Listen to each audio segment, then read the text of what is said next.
Respect. It's a word we often take for granted, yet it is the invisible currency that governs the quality of our relationships, the strength of our reputations, and ultimately, the path we walk in life. To be respected is to be seen as reliable, honorable, and worthy, not just in the eyes of others, but in the mirror of our own conscience. But respect is fragile. It is neither granted blindly nor indefinitely. It is earned every day through the small actions, the choices we make when no one is watching, and the habits we cultivate. In today's world, respect is under siege. The noise of distraction, the rise of entitlement, and the erosion of integrity have left many wondering how to build and distraction into recadiment. We set closed in other world and merge. These are respecting settings justing as word visor. The decision was proud.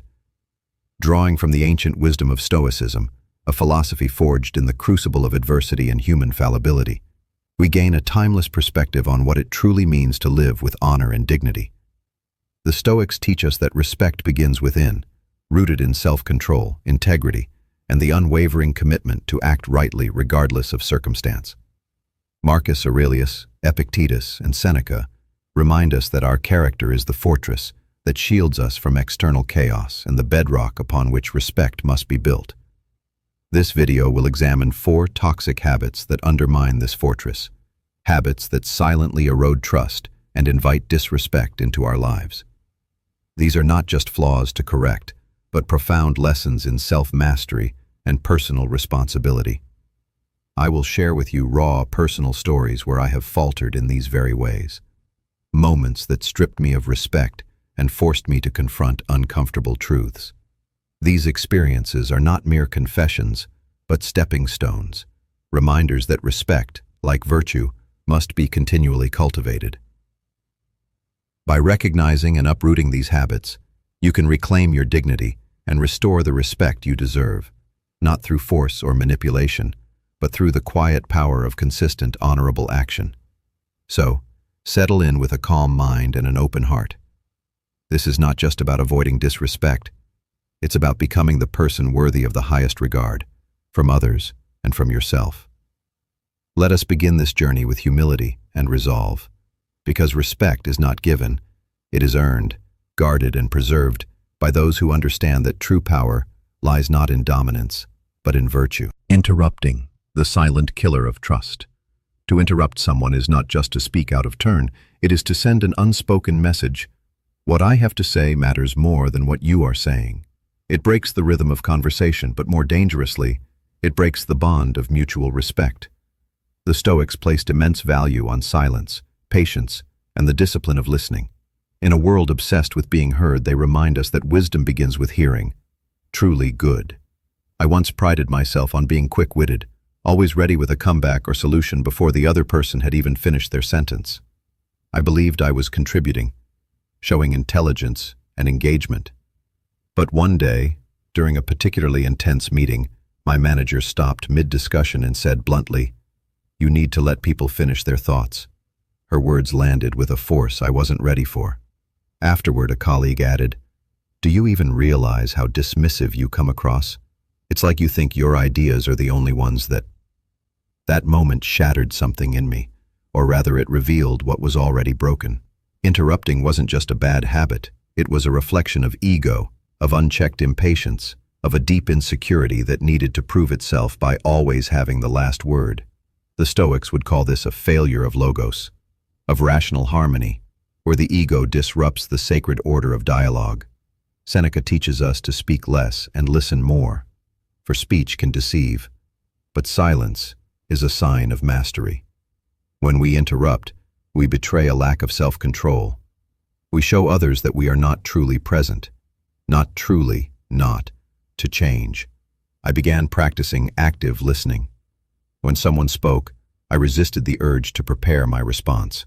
Instead, I gave them space, real space, to be heard. And I noticed something remarkable. Conversations became deeper. People opened up more. I learned things I would never have known if I had kept talking. Interrupting isn't just rude, it reveals what we value, and if we value only our own voice, we will lose the voices of others. If you want to be respected, Begin by respecting the words of those around you, not just by staying quiet, but by becoming deeply, mindfully attentive. 2. Complaining, the habit that weakens the spirit. To complain is to surrender to helplessness. It is the language of those who have forgotten their power. While it may feel like a release, a venting of inner pressure, it quickly becomes a toxin, weakening your mind, your relationships, and your spirit. The Stoics saw complaining not just as a social flaw, but a philosophical failure, a refusal to accept reality and take responsibility for one's response to it. I remember a period in my life when I became a chronic complainer. The job was wrong, the people were difficult, the system was unfair. Every conversation was a litany of grievances. I thought it made me relatable, that it showed authenticity. But slowly, I noticed people withdrawing. The warmth in their eyes began to fade. One friend finally said to me, "I love you, but it's exhausting to be around you." That line pierced me. It wasn't just that I was hard to talk to. I had become someone others didn't want to be around. The Stoics teach us that we must not waste our energy, lamenting the conditions of our life. Marcus Aurelius wrote, "You have power over your mind, not outside events. Realize this, and you will find strength." Complaining steals that power. It traps you in the illusion that the problem is always out there, never within. When I finally realized this, I made a quiet vow to stop speaking of problems without offering solutions. I replaced complaint with reflection. Instead of, "Why is this happening to me?" I asked, "What can I learn from this?"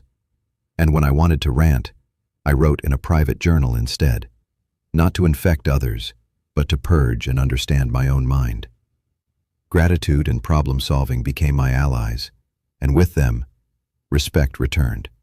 Not because life became perfect, but because I stopped being ruled by bitterness. If you want people to respect you, stop filling the air with complaints. Fill it with clarity, calmness, and the courage to act despite adversity. 3. Justifying everything, the ego's defense mechanism. There is a dangerous habit that often wears the mask of intelligence, the tendency to justify every mistake, every failure, every flaw with a clever excuse. But what it truly reveals is fear.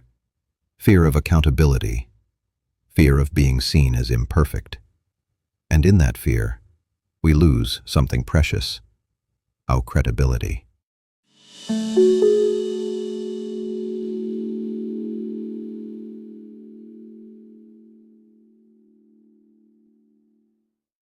For a long time, I was quick to explain away my shortcomings. Missed deadlines, the system was broken. Miscommunications, the other person misunderstood me. Every error had a backstory, and I told it like a polished defense lawyer. But in time, I noticed that people stopped trusting me. They smiled politely, but behind their eyes, I saw skepticism. The truth was simple. I was always explaining, but never owning. The Stoics would call this a failure of courage. Epictetus taught that the path to freedom lies in facing truth, not spinning it.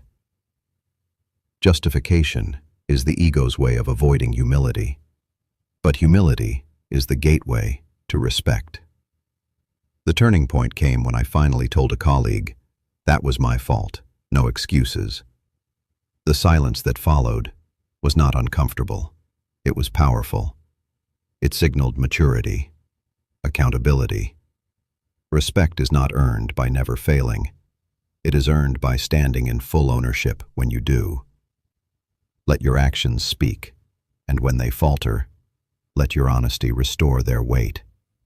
People will forgive a mistake, but they rarely forgive a refusal to admit it. 4. Speaking negatively about others, the poison of gossip. To speak ill of others behind their back is to betray your own soul. It is a form of self-poisoning, one that often begins with the thrill of connection, but ends in the erosion of trust. Gossip is cheap currency. It buys attention, but at the cost of integrity. I once found myself in circles where sarcasm and judgment flowed freely. It felt like bonding. We laughed at others' expense. But over time, I noticed something hollow in that laughter. And worse, I noticed that the same people I gossiped with began to gossip about me. Trust became an illusion. The entire environment became one of suspicion. Seneca warned that he who indulges in gossip diminishes himself. The Stoics remind us that the character we show in private determines who we truly are. Speaking negatively about others not only dishonors them, it reveals our own lack of discipline, our insecurity, and our envy. I made a vow that day to never speak about someone in a way I wouldn't to their face. At first, it made me quieter in conversations, but eventually, it made me stronger. People began to trust me more. They knew I would. Conclusion: choose discipline over comfort and earn true respect. Each of these habits, interrupting, complaining, justifying, and gossiping, are easy. They are comfort behaviors. But comfort often comes at the expense of character. The Stoics call us to a higher path, one of discipline, integrity, and self-awareness. A path where respect is not begged for or manipulated. It is earned through the way we carry ourselves. So I ask you, which of these habits lives in your shadow? And what are you willing to do to bring light to it? If this message spoke to you, subscribe to Beyond Vision Mindset and join our mission to live with virtue, purpose, and unshakable inner strength. Leave a comment below. Which of these habits are you working to change? And if you believe in the power of content like this, you can support this channel through a coffee donation, super chat, or sticker. Every bit of support helps us continue this journey of growth and truth. Until next time, stay strong, stay disciplined, stay stoic.